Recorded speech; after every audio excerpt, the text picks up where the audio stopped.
امروز روایت دختری رو میشنوید که سالها قبل پروندهش توی فضای مجازی به شدت سر و صدا کرد. دختر 6 ساله افغانی که قربانی یک پسر جوون ایرانی شد. به کانال کریمینال شادوز خوش اومدید. من شهداغ هستم، راوی این پرونده، و اگر مخاطب پرونده های جنایی هستید تا آخر این ویدیو کنارم باشید. بریم به ورامین سال 95. بعد از ظهر 22 فروردین سال 1395 بود که یک مرد وارد کلانتری خیرآباد شهر ورامین میشه تا مفقودی دخترش رو به پلیس اطلاع بده. شیراقا قریشی کارگر روزمزد و از مهاجرهای افغان بود که 25 سال پیش با یه سری از اقوام و دوستانش مهاجرت کرده بود به ایران. اینجا ازدواج کرده بود و 2 بچه داشت. البته مهاجر غیر قانونی نبود. اون میگفت طرفای ساعت 1 ظهر بوده، خودش سر کار بوده و همسرش دخترشون ستایش رو فرستاده سر کوچه تا برای خودش بستنی بخره. نیم ساعتی میگذره و خبری از برگشت ستایش نمیشه و از اونجایی که خانواده نگرانش میشن به پلیس مراجعه میکنن تا خبر مفقودیش رو اطلاع بدن، اما به اندازه کافی از مفقود شدن ستایش نگذشته بوده. پلیس بهشون میگه برگردید خونه، جستجوتون رو ادامه بدید، شاید تا 1-2 ساعت دیگه برگرده و به اندازه کافی از مفقودی این دختر نگذشته که ما بخوایم گشتمون رو شروع کنیم. 2 ساعت دیگه برگردید، اگر پیداش نکردید ما گشتمون رو شروع میکنیم. و توی این حد فاصل آقای قریشی برمیگرده خونه و توی مسیر به خونه اقوام، دوستان و همسایه‌هاش سر میزنه، شاید اونا دخترش رو اون روز دیده باشن یا ازش خبری داشته باشن. چند ساعتی میگذره و شیراقا دوباره به کلانتری مراجعه میکنه، اما این بار هم براش کاری نمیکنن. پلیس بهشون میگه اداره آگاهی مسئول چنین پرونده هاییه، ولی از اونجایی که ساعت کاری دیگه تموم شده بود نمیتونن تشکیل پرونده بدن. پس چاره‌ای نداشتن که برگردن خونه و تا صبح اون روز صبر کنن. اون شب به خانواده قریشی خیلی سخت گذشت و توی یک بلا تکلیفی عجیب گیر کرده بودن، اما صبح روز بعدش بلافاصله ساعت 8 صبح به اداره آگاهی میرن و اونجا تشکیل پرونده میدن. اما مشخص نبود که با کوتاهی پلیس توی این چند ساعت و دست کم گرفتن این پرونده ستایش هنوز زنده است. پلیس بعد از تشکیل پرونده به این خانواده توصیه میکنه که همزمان با پلیس دنبال ستایش بگردن و دست روی دست نذارن. شیراقا قریشی برای اینکه بتونه دخترش رو زودتر پیدا کنه میره چند تا آگهی مفقودی چاپ میکنه و اون رو توی تمام محله‌های ورامین به در و دیوار میچسبونه. همزمان خودش هم دنبال ستایش میگشت، اما هیچ کدوم از دوستان و آشنایان و همسایه‌ها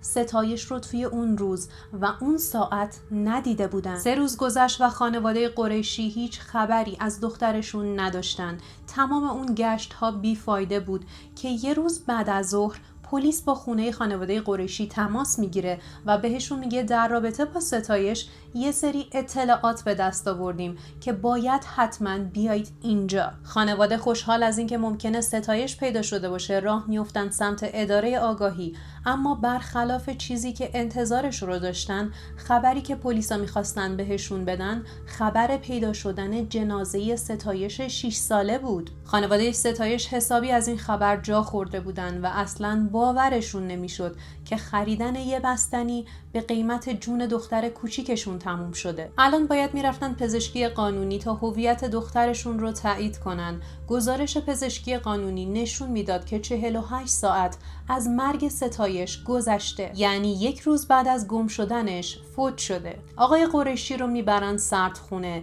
تا هویت ستایش رو تایید کنه، اما دیگه عملاً جنازه‌ای باقی نمونده بود، چون بیشتر بدنش به شدت سوخته بود و دیگه داشت تجزیه میشد. احتمال پلیس این بود فردی که ستایش رو دزدیده اول اون رو به قتل رسونده و بعد بدنش رو سوزونده تا از شر جسد خلاص شه.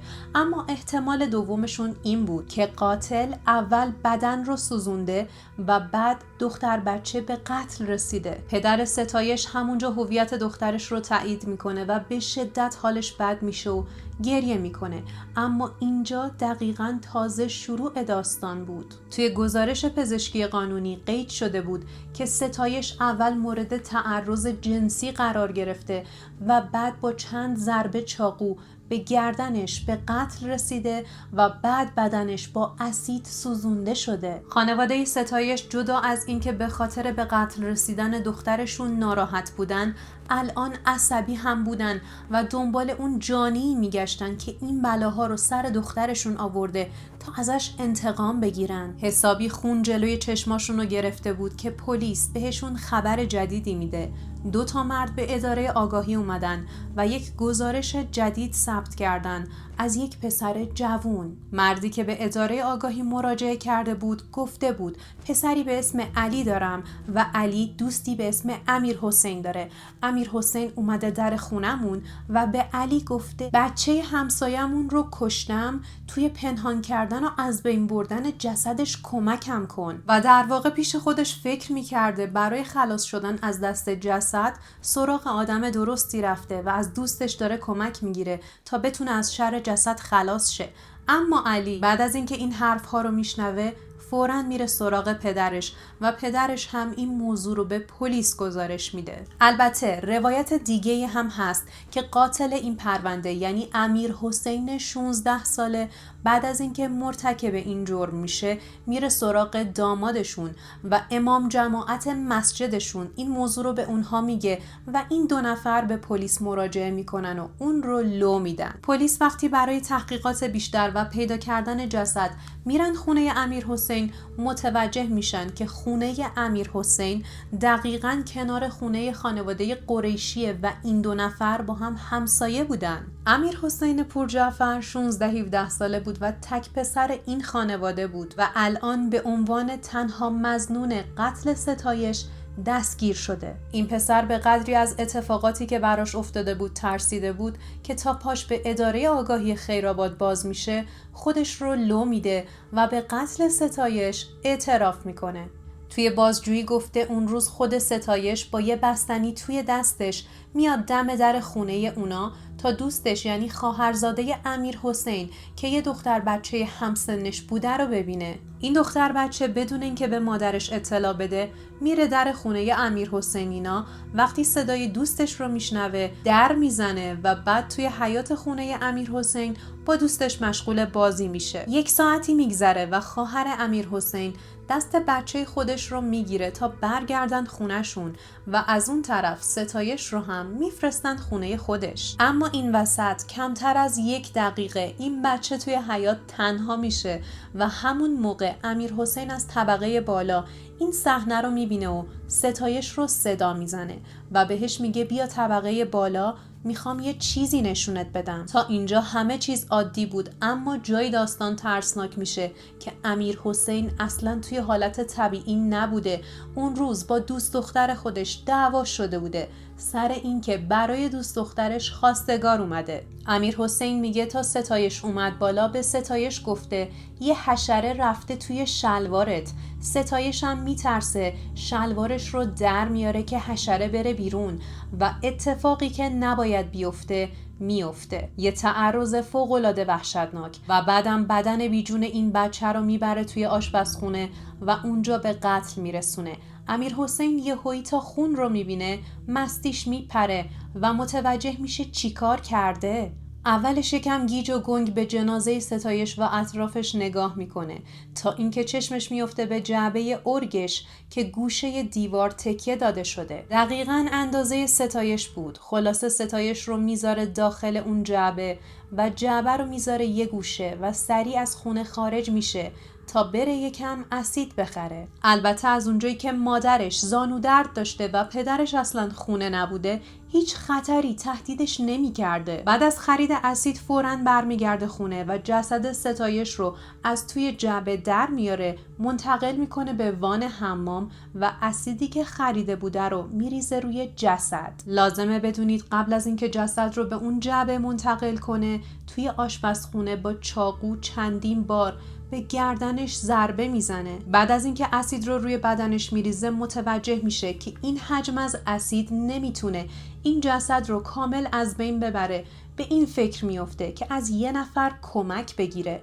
اما کی؟ درسته، دوست صمیمیش علی. و اینجا دوباره جسد رو از توی وان منتقل میکنه به جعبه تا بره سراغ علی و ازش کمک بخواد تا این جسد رو از بین ببرن. و برای اینکه بوی جسد توی فضا پخش نشه به اون جعبه و کل اتاقش عطر میزنه. اما وقتی میرسه در خونه علی و این داستان رو برای علی تعریف میکنه، علی فوراً این قضیه رو به پدرش لو میده و پدرش هم به پلیس. و وقتی پلیس وارد کار میشه به پدر امیرحسین هم شک میکنن و اینجا هر دوشون رو دستگیر میکنن. بعد از اعترافات امیرحسین پدرش رو آزاد میکنن.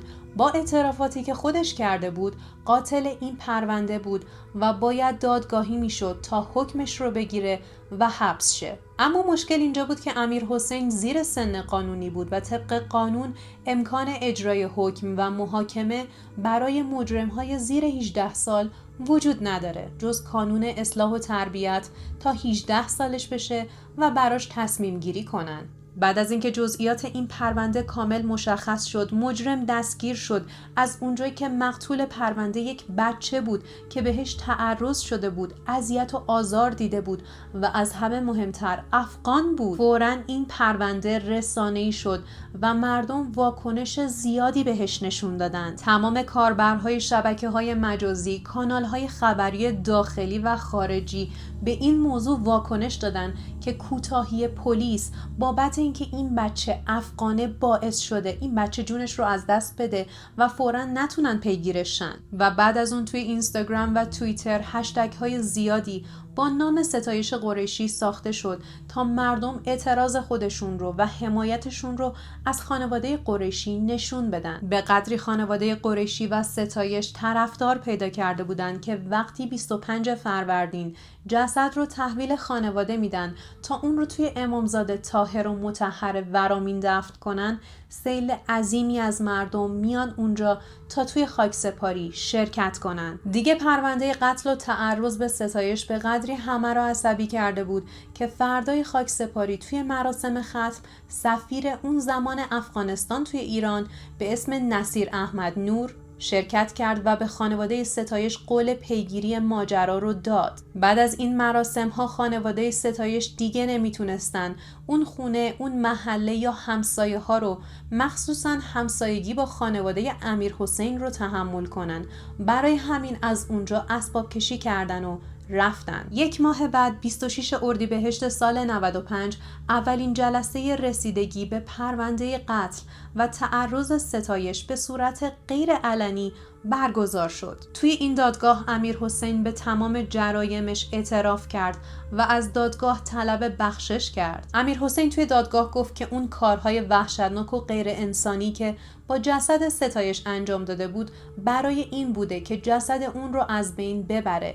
ایده خودش نبوده و با مشورت دوستها و اون مغازه‌داری که ازش اسید خریده بوده برنامه ریزی شده. اما برای اثبات این حرفش نه مدرکی داشت نه شاهدی و صد البته که هیچ کدوم از کسایی که امیرحسین ادعا کرده بود بهش این ایده رو نداده بودن. دادستانی توی دادگاه گزارش میده که با بررسی‌های بیشتر متوجه شدن که امیرحسین توی تلگرامش عضو کانال‌هایی بوده که فیلمای خاک بر سری منتشر می‌کردن و اون روز هم توی حالت طبیعی نبوده چون مشروب و مواد مصرف کرده و بعد با دیدن این فیلم‌ها تحت تاثیر قرار گرفته و تعرض کرده. توی بررسی و بازجویی‌های بیشتر هم متوجه میشن که امیرحسین زمینه سالمی توی روابطش نداشته. از شواهدی که توی گوشی امیرحسین پیدا کرده بودن متوجه میشن که امیرحسین وقتی 14 سالش بوده با یه خانوم که از خودش خیلی بزرگتر بوده وارد رابطه شده و همین موضوع زمینه‌ای بوده برای اینکه مرتکب چنین جرمی میشه. وکیل امیرحسین آقای فرحبخش ادعا کرده که تمام کارهای امیرحسین از مصرف مشروب و مواد و رابطش با یک زن سنبالا همش به خاطر بی‌توجهی بیش از حد خانواده‌اش بوده، چون اون بچه بوده و فرق خوب و بد رو متوجه نمی شده. خانواده هم خیلی پیگیرش نبودن که کجا میره یا با کی میره. آقای فرحبخش که خیلی اتفاقی از طرف یکی از دانشجوهاش با پرونده امیرحسین آشنا شده بود، با قبول کردن این پرونده باعث شده بود کلی از همکارهاش و مردم نسبت بهش دید عجیبی پیدا کنن. اون میگفت بعد از آشنا شدنش با پرونده امیرحسین رفته کانون تا باهاش ملاقات کنه. توی صحبت‌هاشون کاملا مشخص بوده که امیرحسین مشکلات روانی جدی داره و هرچه سریعتر باید کمکش کنن. اون میگفت که فقط میخواسته به وظیفه وکیل مدافعی خودش عمل کنه و از موکلش دفاع کنه، چون توی چنین پرونده حساسی که هم پای تفاوت نژادی، هم تعرض و هم قتل در میونه، همه طبیعتاً طرفدار قربانی هستن. وکیل امیرحسین معتقد بود که امیرحسین به عنوان مجرم هم یک سری حقوق داره که باید در نهایت عدالت محاکمه شه و حق هیچکس ضایع نشه و جالبه بدونید که این وکیل از این خانواده 1 ریال هم دریافت نکرده، چون هم اوضاع مالیشون خوب نبوده، هم کل رسانه ها روی این مرد زوم کرده بودن که شاید برای پول داره این کارو میکنه. اما نظر ایشون این بود که امیرحسین هم قربانی تربیت غلط جامعه و خانواده است، وگرنه یک کودک یا یک نوجوان توی این سن کم جرم به این بزرگی رو مرتکب نمیشه. این پسر با وجود اینکه 16 سالش بود چند سالی میشد که به صورت مستقل توی طبقه دوم خونه زندگی میکرد و خانواده عملاً باهاش کاری نداشتن و سمتش هم نمیرفتن و کل تفریحش این بود که توی اتاقش بمونه و با اون کانالهای خاک برسری خودش رو سرگرم کنه. البته 1-2 جا گفته شده که امیرحسین اونجا مدام عرق میخورده، مواد مصرف میکرده و برای من جالبه که هزینه زندگیش رو از کجا می آورده. مگه این خانواده اوضاع بد مالی نداشتن؟ پس چجوری پول مشروب و موادتو جور میکردی؟ وقتی که توی مدرسه وضعیت درساش به خاطر این شرایط افت میکنه، بازم خانواده‌اش کاری باهاش نداشتن جز اینکه ببرنش یک مدرسه غیر انتفاعی با امکانات بهتر تا اونو بیشتر لوس کنن. اما بازم برام سواله که اگر پول وکیل نداشتن و اوضاع مالیشون خوب نبوده، چطور برای مدرسه هزینه میکردن؟ با مطرح کردن این موضوع ها آقای فرحبخش سعی داشت که توی حکم امیرحسین تخفیف بگیره، اما دادگاه تمام این دفاعیات رو رد میکنه و به جرم تعرض بهش حکم اعدام میدن. این حکم هم تا قبل از 18 سالگی امیرحسین قابل اجرا نبود و بعد از 2 هفته توی 16 خرداد جلسه دوم به صورت غیرعلنی اجرا میشه. موضوعی که توی این جلسه قرار بود بررسی بشه قتل ستایش بود و امیرحسین میگفت از اونجایی که مست بوده به هیچ عنوان یادش نمیاد که چرا و چطور اون دختر بچه رو به قتل رسونده. اما توی گزارش پزشکی قانونی نوشته شده بود که این دختر بچه با چند ضربه چاقو توی گردنش به قتل رسیده. خانواده ستایش به هیچ عنوان زیر بار گرفتن دیه از خانواده امیرحسین نرفتن و فقط قبول کردن بابت از بین رفتن بکارت دخترشون ارشالبکاره بگیرن. برای کسایی که نمیدونن ارشالبکاره چیه، باید بهتون بگم که ارشالبکاره در واقع مبلغیه که بابت از بین رفتن پرده بکارت از اون فرد گرفته میشه و مبلغ ثابتی هم نداره. تا جایی که میدونم 2% از کل دیه یک خانومه و این مبلغ رو دادگاه مشخص نمیکنه، بلکه پزشکی قانونی بعد از بررسی‌هاش اعلام میکنه. وکیل امیرحسین گفته که امیرحسین به قدری اون روز مشروب خورده که توی حالت طبیعی نبوده و قبل از اون هم حالت روحی ثابتی نداشته به خاطر مشکلاتی که با دوست دخترش داشته و از شدت مستی اصلاً یادش نمیاد اون روز چه اتفاقایی افتاده. با تمام این دفاعیات موقع صدور حکم رئیس اون شعبه دادسرا تنها کسی بود که به اعدام امیرحسین رأی نداد. اما بقیه هیئت منصفه معتقد بودن که دیگه هر چقدر آدم مست باشه ذات و وجدانش اجازه نمیده اگر آدم سالم و درستی باشه چنین کارهایی بکنه. علاوه بر این پزشکی قانونی هیچ مدرکی رو که بخواد نشون بده یا اثبات کنه امیرحسین اختلال روانی حاد داشته تایید نکرده. برای شمایی که پرونده های جنایی رو دنبال میکنید قطعاً در جریانید که این زیر سن قانونی بودن امیرحسین و مست بودنش میتونست یک امتیاز باشه که از زیر اعدام فرار کنه. اما فشار مردم و رسانه ها روی مسئولان این پرونده به قدری زیاد بود که مسئولین ناچار شدن رأی به اعدام بدن. وگرنه به دور از همه این ماجراها امیرحسین مشکلات روانی داشت. مثلا قبل از این ماجرا توی صفحه اینستاگرامش اومده بود تصاویری رو منتشر کرده بود که یه جورایی میخواست توجه مردم رو جلب کنه.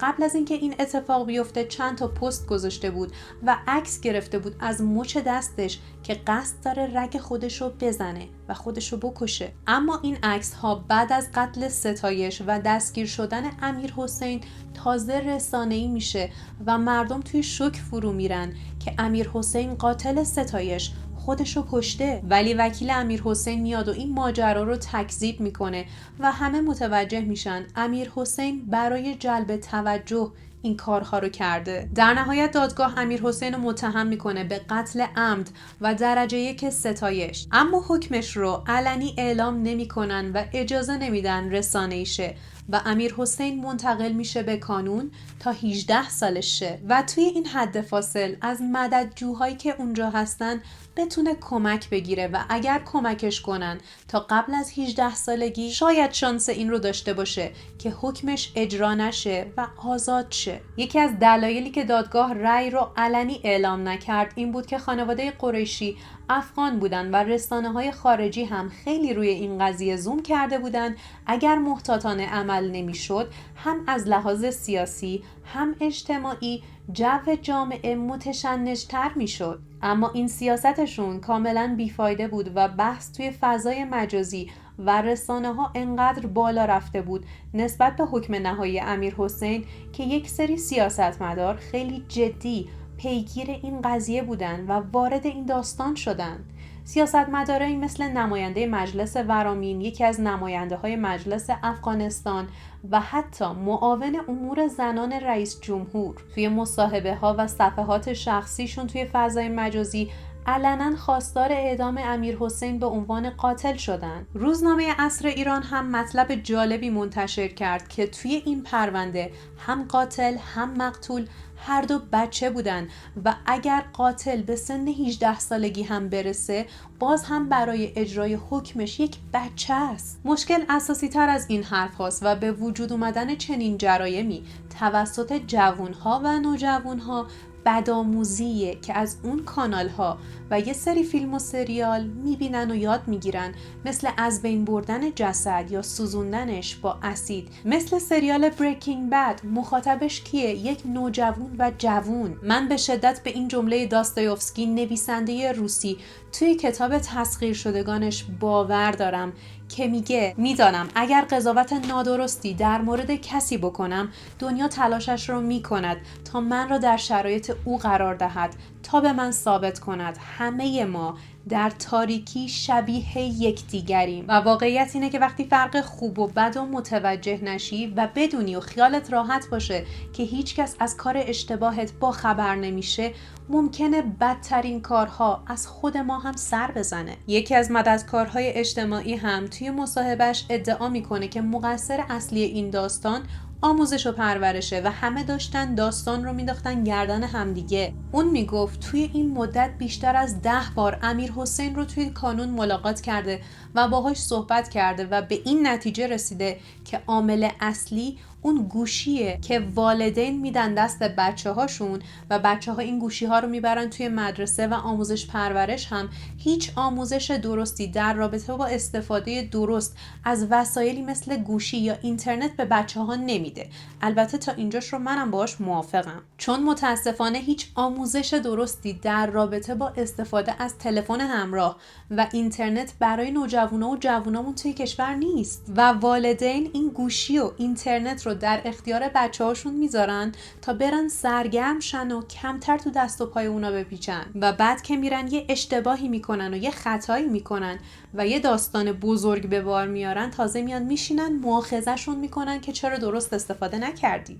در نهایت 74 ضربه شلاق به جرم جنایت بر میت و 2 حکم اعدام، یکی برای تعرض به همراه پرداخت ارشدوکاره، یه دیه هم برای قتل. با صدور این حکم آقای فرحبخش به حکم اعدام ها اعتراض میزنه تا اجرای حکم عقب بیفته تا بتونن توی زمانی که برای خودشون میخرن خانواده ستایش رو راضی کنن و ازشون رضایت بگیرن. اگر خانواده ستایش رضایت میدادن، طبق قانون این امکان وجود داشت که دوباره برای این پرونده دادگاه برگزار شه و دوباره موضوع رو با در نظر گرفتن تمام دفاعیات بررسی کنن. همچنین از خانواده قریشی عذرخواهی میکنه و ازشون خواهش میکنه تجدید نظر کنن، اما بازم نظر اولیای دم ستایش هیچ تغییری نمیکنه. با پخش شدن این مصاحبه ها دوباره کلی حاشیه و شایعه درست میشه.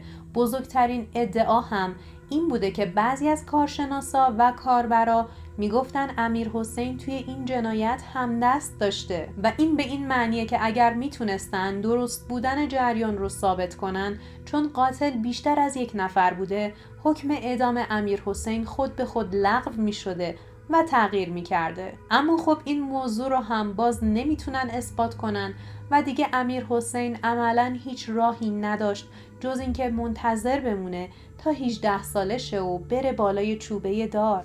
2 سال میگذره و امیرحسین 18 ساله میشه و الان به عنوان یک بزرگسال اون رو منتقل میکنن به زندان و دیگه وقتش بود که روزنامه ها برای اولین بار با امیرحسین مصاحبه کنن تا مخاطبین بیشتر باهاش آشناشن و این قضیه رو از زبون اون هم بشنون. امیرحسین این بار هم توی مصاحبهش میگه اون روز به قدری مست بوده که هیچی یادش نمیاد و احتمال میده به جای مشروب بهش آب و قرص داده باشن، چون به مدت 1 روز هیچی یادش نمی اومده و مدام فقط گریه می کرده. از طرفی میگه این اولین بار نبود که ستایش به خونه ما می اومد. اون مدام می اومد خونه ما و با خواهرزاده من بازی می کرد. من اون رو هم مثل خواهرزاده خودم دوست داشتم و هیچ نظری بهش نداشتم. یه چیزی رو متوجه نمیشم و درک نمی کنم. شاید کسایی که تجربه مستی رو داشتید بهتر بتونید جواب بدید. مگه میشه یادت نباشه که این بچه رو از توی حیاط صدا زدی،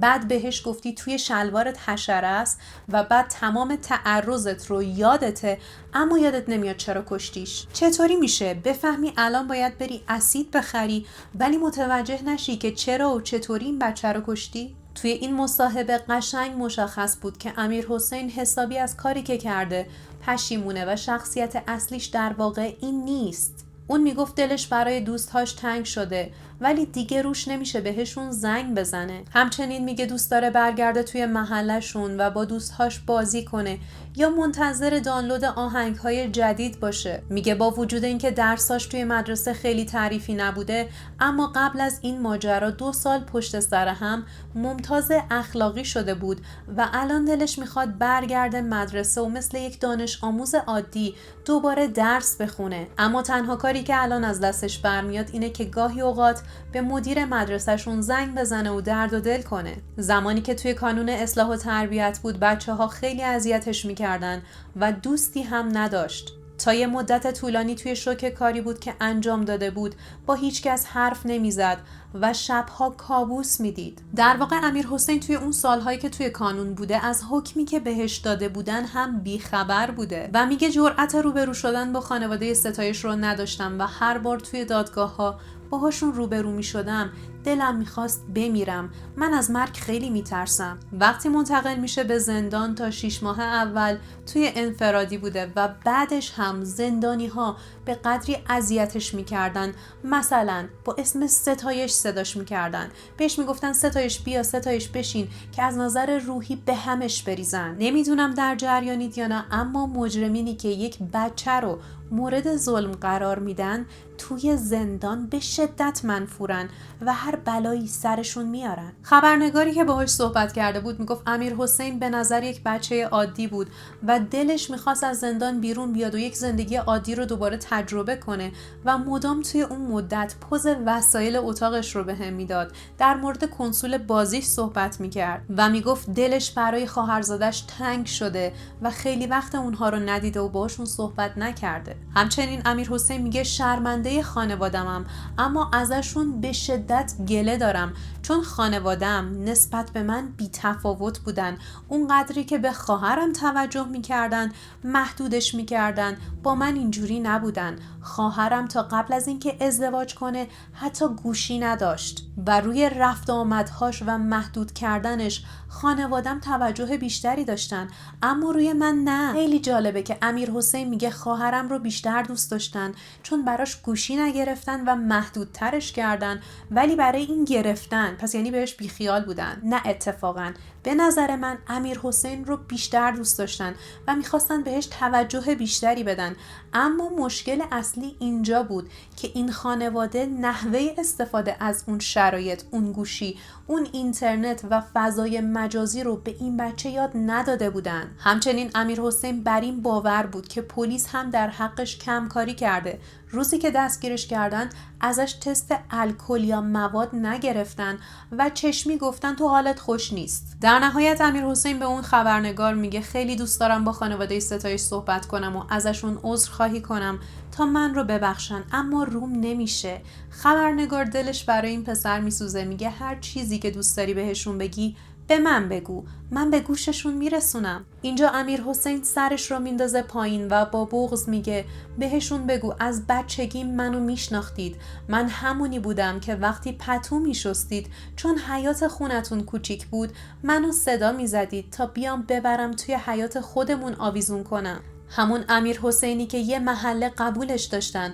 بهشون بگو همونی که سرش رو اصلاً بالا نمی آورد حالا یه بار خطا کرده. 10 دی 96 دادستان ورامین اعلام میکنه که از اونجایی که قاتل مرده، برای اعدامش طبق قانون خانواده مقتول حداقل باید نصف دیه رو پرداخت کنن. اما اونا دیگه اصراری برای قصاص امیر حسین ندارن و الان میخوان که امیر حسین تحت عنوان اعدام برای تعرض محاکمه بشه. از بابت غرامت نقدی کارشناس دادگاه 40 میلیون برای مهرالمثل که یه جورایی مثل مهریه ستایش در قبال اون رابطه جنسی بدون صیغه محرمیت و رضایت بوده تعیین میکنه و 40 میلیون هم ارشالبکاره. اما خانواده ستایش بعد از اعلام این تصمیمات به مبالغی که مشخص شده، یعنی اون 40 میلیون ها، اعتراض میکنن و این مبالغ از 40 میلیون به 60 میلیون تغییر میکنه. خانواده امیر حسین این مبلغ رو پرداخت میکنن، اما وکیل خانواده ستایش اعلام میکنه که همچنان با پرداخت این غرامت ها خانواده ستایش با کسی هیچ حرفی ندارن و قصد رضایت دادن هم ندارن و همچنان میخواستن قاتل بچهشون اعدام شه، چون اونا باور داشتن که اجرای این حکم میتونه یک درس عبرت باشه و از مرگ قربانی های معصومی مثل ستایش جلوگیری کنه. البته با خبرهایی که بعد از اون سال به گوشمون رسید نمیدونم این تصمیمشون چقدر درست بوده. اگر در جریان باشین، هول و هوش همون سالها ماجرای آتنا اصلانی رخ داد و امسال هم نیان. بالاخره با فهمیدن روز اعدام پسرشون برای آخرین بار خانواده امیر حسین رفتن تا باهاش ملاقات کنن، اما فقط پدر خانواده در جریان بود که 14 دی سال 96 قرار امیر حسین اعدام شه.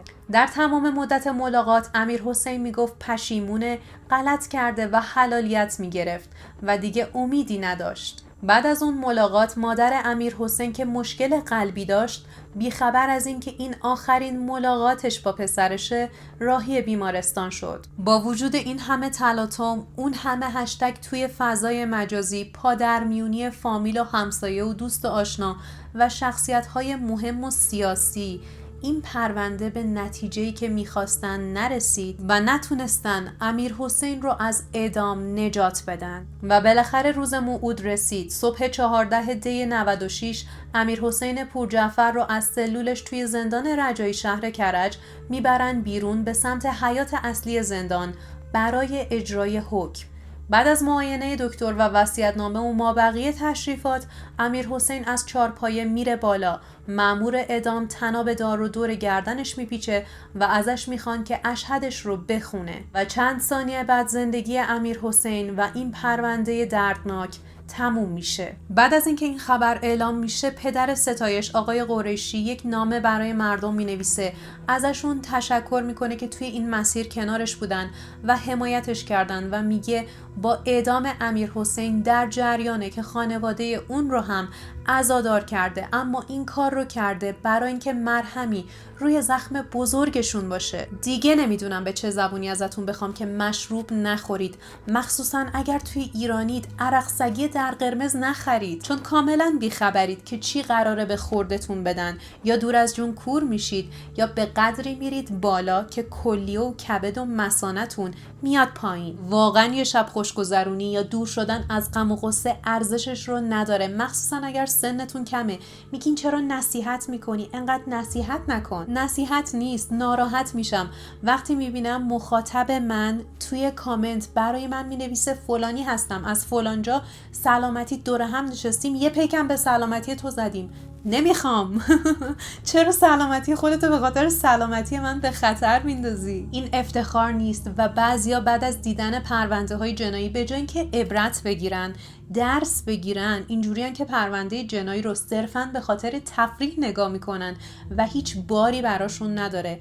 اما محتوایی که شما میبینید باید یه باری برای شما داشته باشه. شما محتوای یه نفر رو میبینید، باهاش میخندید و اون شما رو میخندونه، یه نفرم شما رو میگریونه و باید بهتون چیزی رو بگه که شاید روزی 1000 بار بشنوید، اما شاید 1% از زبون اون گیراتر باشه. از الان به بعد هر جا رفتید بهتون مشروب یا مواد تعارف کردن، قبول نکردید و بهتون گفتن وای تو چقدر سوبری، ناراحت نشید. شما برای بدن خودتون، روحتون ارزش قائلید و این قابل احترامه. من شهداخت هستم، راوی پرونده‌های جنایی، و ممنونم که تا این لحظه کنارم بودید و بی‌صبرانه منتظر شنیدن نظراتتون توی کامنت ها هستم. و اگر این ویدیو رو لایک نکردید از همین پایین میتونید لایک کنید. بهتون پیشنهاد میکنم ویدیوهای قبلی کانال رو از دست ندید و برای حمایت از من و کانال میتونید از لینکی که توی دیسکریپشن هست استفاده کنید و مرسی.